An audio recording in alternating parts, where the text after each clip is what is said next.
The world is changing. Inspiration is everywhere. It has never been so easy to connect, share, and bring people together. We're learning from others and finding the best in ourselves. Challenging our beliefs.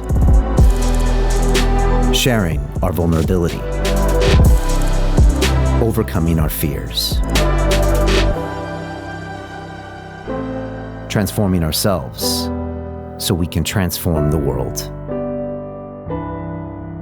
How far can we go? This is London Real. I am Brian Rose. My guest today is...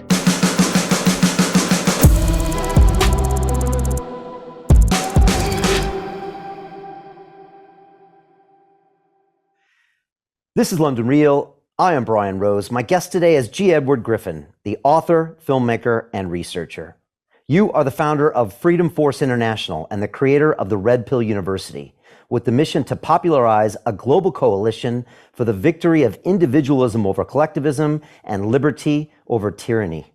You've written a number of best-selling books, including The Creature from Jekyll Island, which looks at the secret formation of the Federal Reserve and inspired a number of leading thinkers, including our friend Robert Kiyosaki. You were a central figure in the recently released documentary film Plandemic 3, The Great Awakening, where you discussed how communism is taking over America in a war to control the minds of the people. Ultimately, you believe that we must act now to stop the central bankers from destroying our freedoms and ushering in a new monetary system that will leave the vast majority of us with nothing. Ed, welcome to London Real. Well, thank you for that great and succinct introduction. It's a pleasure to be here. It's a pleasure to have you. And I think I'll start with the way a lot of people here probably know who you are. And that was this incredible presence you had in Mickey Willis's recent film, The Great Awakening, which is also known as Plandemic 3. We've actually had Mickey on the show and Dr. Martin and Dell. We actually had all of them back on the show 3 years ago, and we helped live stream the first Plandemic, the second Plandemic, and we also live streamed the one you were in. And so I think a lot of our viewers will be very familiar with your major presence in that film. And, you know, it was very powerful, Ed, you know, to see you in these kind of, I think they were colorized versions of black and white film that I believe you made happen a very long time ago. And then to have you come to life in the end of the film and go even deeper, it was really powerful. I would say everybody go watch this film. They can watch it on our Freedom platform at freedomplatform.tv. It's available elsewhere.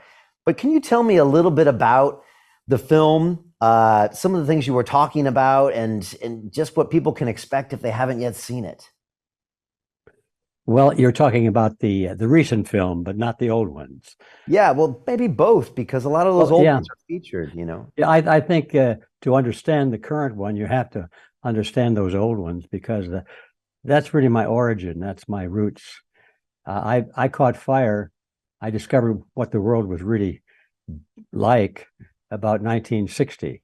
Just a young guy, and I was in the corporate world.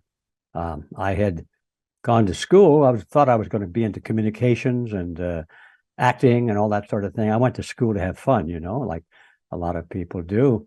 And I did have a lot of fun. I didn't learn too much, thank God, looking back in retrospect, because even at that time at the universities, they were teaching some pretty garbagey stuff, and I wasn't paying any attention.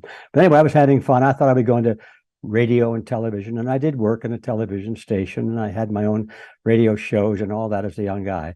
So I came out to Hollywood thinking that was going to be my life, and I discovered then that, well, there were a lot of young people there with talents much greater than mine, and they were washing cars and bussing dishes and waiting for that big moment, you know. By this time I was married. I had one child and half of one on the way. And I thought I was running out of money. I said, this is not working. I think I better get a real job. So I went into the corporate world, and that's where we pick up the story. And I was climbing the corporate ladder. Then I came across some pamphlets and some literature that was sort of thrust at me. Didn't have much interest in it. But the first one I remember was a little blue booklet about the United Nations, revealing the secret truth about the United Nations. And of course, I was offended deeply because I knew that the United Nations was our last best hope for peace. I knew that because I had learned that in school. Well, this pamphlet was saying that that was not true. So I got incensed and I went to the library and did some original research, which surprised me. But I was curious about that. And I soon discovered from the books I read, mostly from pro-UN sources, that this pamphlet was right. There was a lot of chicanery going on there, a lot of deception, and it just jolted me. I discovered I had a crusader gene, and all of a sudden I was thinking about something other than myself. I was thinking about more than just, well, how much money am I going to make? How am I looking? What kind of a house am I living in? A nice enough car? All those materialistic things. All of a sudden, I began to be indignant about the fact that I was being lied to about something so important as the future of our country and the future of the world. And all of a sudden, I had this crusader gene rattling, and so I quit my job at the big corporate. It was a big insurance company, actually. It was Equitable Life Assurance Society, and I decided I was going to use what skills I had in the field of communications to do some agitating and some spreading of the truth of what I was learning. So I started to produce some very low budget documentary films. Now we're into the track here. Very low budget. First, we started with film strips, as they called them in those days, which a series of still pictures on a roll of 35 millimeter film. And you set up the projector in the auditorium and you start to play a recording. And that was the soundtrack. And at periodic points in the recording, there'd be a beep sound. And that's when the operator would turn the knob to the next frame. And it worked pretty good, but that was all we had. That was really low budget. And then we got really good. We got a couple of $1,000 donated to us, or invested, I should say, in us to produce a 16 millimeter film. So that's when we started to use 16 millimeter black and white film. And we couldn't afford a studio, so we used my living room in my home as the studio. And it's a very small living room, but it looks pretty big in the video. We moved most of the furniture out and brought in some chairs where people could sit. We had our own little real audience there. Some of my family, some of my neighbors, some of my friends, some strangers we didn't know about. And so that's what we did. We recorded my presentation sitting on a bar stool in my living room before a group of about maybe 22 people, 25 people. And we plunged into some pretty deep stuff. And that's how it all started. And I made it a beginning with that. These films were, whether cumbersome, they came in cases. And if you had a 90-minute film presentation, it usually required 2 rolls of film, and that had to be developed, and it was expensive. And by that, I mean, in those days, I think we sold those for about $350, which is a huge amount of money. So obviously we didn't sell a lot of them, but we sold enough to make our money back and produce another film, which is how this whole thing started. So I talked about, in those days, I talked about the grand design, which was the communist revolution. Well, the grand design, really, I got that backwards, was about our foreign policy. And the one about communist revolution was called More Deadly Than War. And I did some things like that. And they were all in black and white. And naturally, most people were not interested in what I was saying. I don't think it had too much to do with my inability to capture their attention. It's just that in those days, things were good. Who was worried about communism in America? Why, you got to be kidding. That's never going to happen in America. So people weren't interested. And I could see that the strategy that I had learned about was under play already. A little backstory on that might be of interest to your viewers. Is when I first started to become interested in these issues, I had a lot to learn. I sort of fell into the pattern that most people at that time were in who were concerned of these issues. And that pattern was to be concerned about communism. Well, there was good reason for that, because if you remember back in those days, communism was taking over the world, had already taken Russia, had taken the Middle East, I should say the Eastern Europe, it had taken Cuba, and it was working very actively in South America, Latin America, and we had a Communist Party in the United States. So all of a sudden you think, my gosh, well, these guys are serious. They're planning on taking over the world. So I became very concerned and interested in communism. What's this all about? I didn't understand it. So I decided I would go down to the Communist Bookstore in Los Angeles. It was called the People's Bookshop down on Larchmont Street. And for all I know, it's still there. I don't know, but it was there then, and it had a strange group of people in there. Some looked fairly normal, but a lot of them were more of the hippie types, and the young comrades were in there volunteering their services. So I walked in. Of course, I've got my business suit on. I got my sideburns and the narrow tie. I'm strictly from the corporate world, and I felt really out of place in that bookstore, but they welcomed me. They tried to recruit me into the party. They invited me to some study groups, I think they called them. They were recruiting funnels. And so I wanted to learn about communism. I really did. So I bought a lot of books. In fact, I think I bought all of them. I still have them in my library, and I actually read them. I say actually read them because I discovered quickly that most of the comrades down there had not read them. They were selling them, but they had not read them. Their level of understanding of Marxism, or Marxism-Leninism, as another branch of it is called, was very shallow. These guys and women were working on slogans, and just slogans mostly, and illusions, and it all sounded good, like from each according to his ability, to each according to his need. It's a nice slogan. What's wrong with that? Who could possibly be opposed to that? It's the basis of Christian charity, isn't it? Let's be against war and fascism and no exploitation of the poor and so forth. Let's bring peace to the world and get rid of racism and all these things. Well, let's sign me up. Let's go. But that's where the comrades were at in the bookstore. But I read their stuff, and I actually read the collected works of Vladimir Ilyich Lenin, and that's where you really get into the sticky stuff. Lenin was the theoretician of the Communist Party. Marx had nothing to do with the Communist Party. He was just a writer, a theoretician, an ideologue, and most of his ideas weren't his at all, I found out later. He was merely repeating what he had heard from others. But his book got published, and so his name is attached to those ideas. But they're all ideas, and I learned quickly that no country had ever fallen to Marxism. No country had ever fallen to the theories of Karl Marx in Das Kapital and the Communist Manifesto, because it was all theory about social order and economics and markets and things and exploitation of the worker. It was all the hype to get people angry and say, we've got to do something better than that. Where you really get into the nitty-gritties is where you start to read Lenin. Now, Lenin was a Marxist, of course. That was the foundation of his whole ideology. But he came to the very practical conclusion that theoreticians don't come to power. Militants come to power. People with guns and bayonets come to power, but not people who write books. And he said, comrades, our objective is not to win a debate. Our objective is to come to power.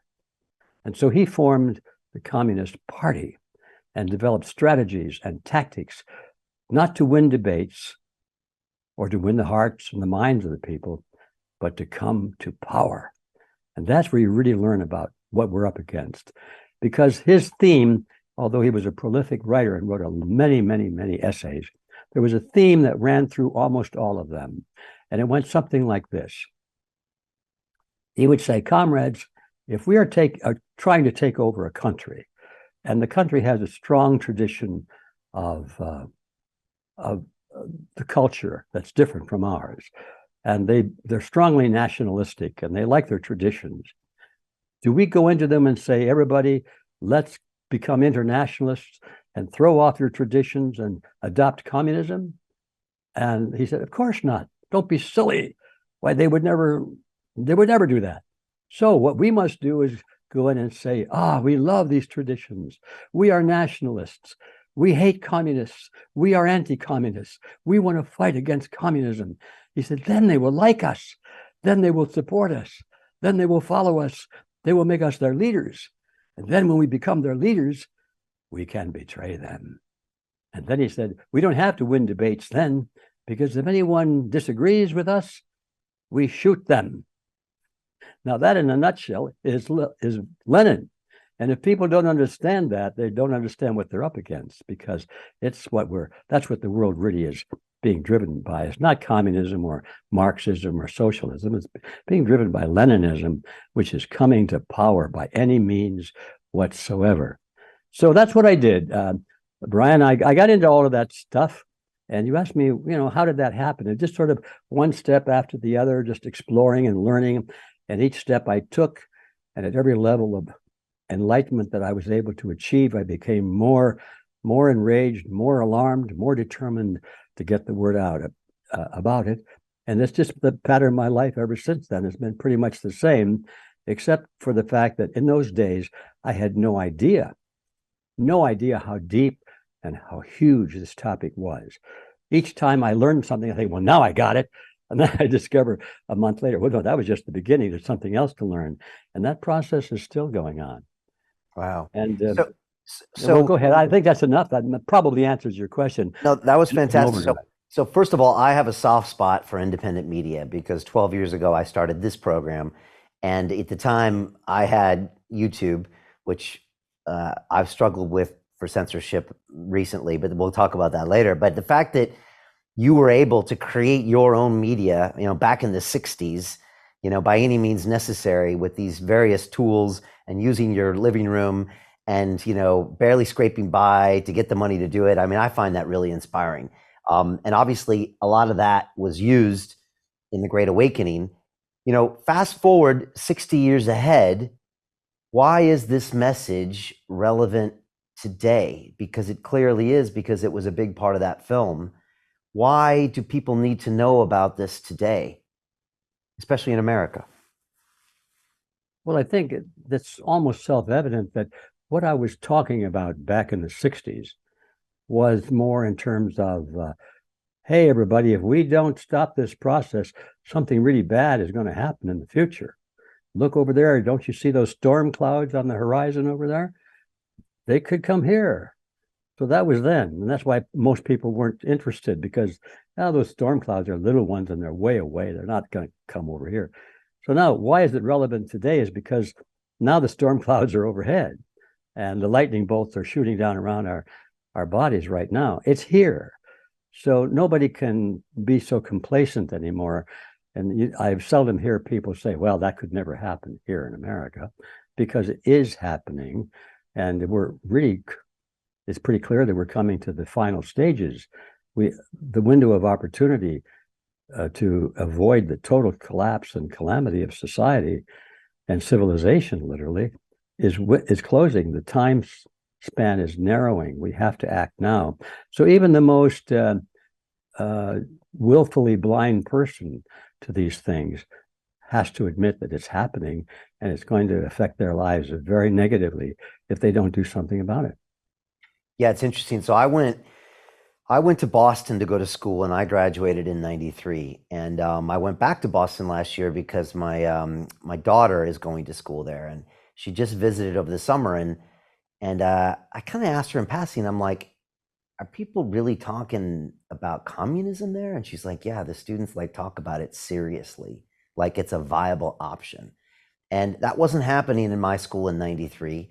I remember seeing the Che Guevara shirts, and stuff was coming out. But, it was interesting for me to hear what's actually being talked about on university campuses, let alone what you're seeing the population talk about, let alone if you start taking it down the road of, the Federal Reserve and, CBDCs and UBI and all these other things that are coming.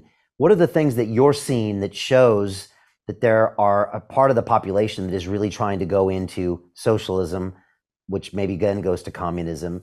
What are the things that you see that are these lightning bolts around us? And how do you make those things clear to people as dangers? That's a tough one to answer, because it's a tough one to know where to start. There's so many things. I think all of the all of the items that are of concern to me are destructive in nature. And by that, I mean they're destructive of those pillars of tranquility and prosperity and liberty that we've enjoyed. I've enjoyed it most of my life. I mean, I've always been free to travel wherever I wanted to. I've always been free to express an opinion, even if it was unpopular. I've always been free, to say what I want, no matter, as long as I don't lie and injure their reputation or cost them their jobs or something like that. I can say, I don't like you. I think you're a so-and-so. I don't like your attitude. You're always too negative. You're always looking for faults. I could say that. Today, I can't do that. Somebody will say, well, you hurt my feelings, and I go to prison. So that kind of thing, it wakes you up when you're used to having this thing called liberty and living in a system of freedom. And you see all these liberties and freedoms being taken away one by one, and with the approval of everyone. Everybody says, well, yeah, we don't like that, but it's necessary, for the greater good. It's necessary for society. If we don't do all these things we don't like to do, well, it's really good. Then it's really going to be bad. So in order for us to be good citizens and to do what we should do as good boys and girls, we have to go along with these tyrannical directives. That's what scares me the most, is the fact that people have conditioned themselves to think that they have to comply with this growth of tyranny because it's for the greater good of the greater number. And of course, that is one of the dictums of collectivism, is that any atrocity, any assault against our liberty, anything that's unreasonable or horrible can be justified as long as you can say that it was for the greater good. We can have false attacks on Pearl Harbor, which we did, and then we explained it to the people. Well, that was an act of statesmanship that President Roosevelt did to get us into the war, because if we had waited any longer, then the casualties of war would have been greater. And so you see, by getting into the war quicker and by deliberately killing 3,000 or 4,000 American sailors and convincing them that we didn't know about the pending attack and all that sort of thing, that was an act of statesmanship. And on it goes. You can look at 9/11. We knew that those guys were coming, and we didn't really do anything about it because we needed to get into this war against terrorism and back in the Middle East. And also we had to solidify our oil pipelines and a few things like that. So it was for the greater good, especially for the greater good of Americans. So to answer your question, I think the most alarming thing to me is that not all of these negative things that are happening, but that they're happening with so little pushback and so little concern on the part of the people that it's affecting. And they're taking it, they're accepting it because of this mantra of the greater good of the greater number. And now we're back to this issue of collectivism again, because that is one of the cornerstones of collectivism, is the false belief that these things are for the greater good. And how did we get here? I mean, when you talk about in the 60s, how the communists are infecting all things around the world, how they plan on doing it, how they plan on stirring up social disorder, was this them running their playbook, or was this something that also happened organically, or is this something that is going to potentially... To continue watching the rest of the episode for free, visit our website londonreal.tv or click the link in the description below.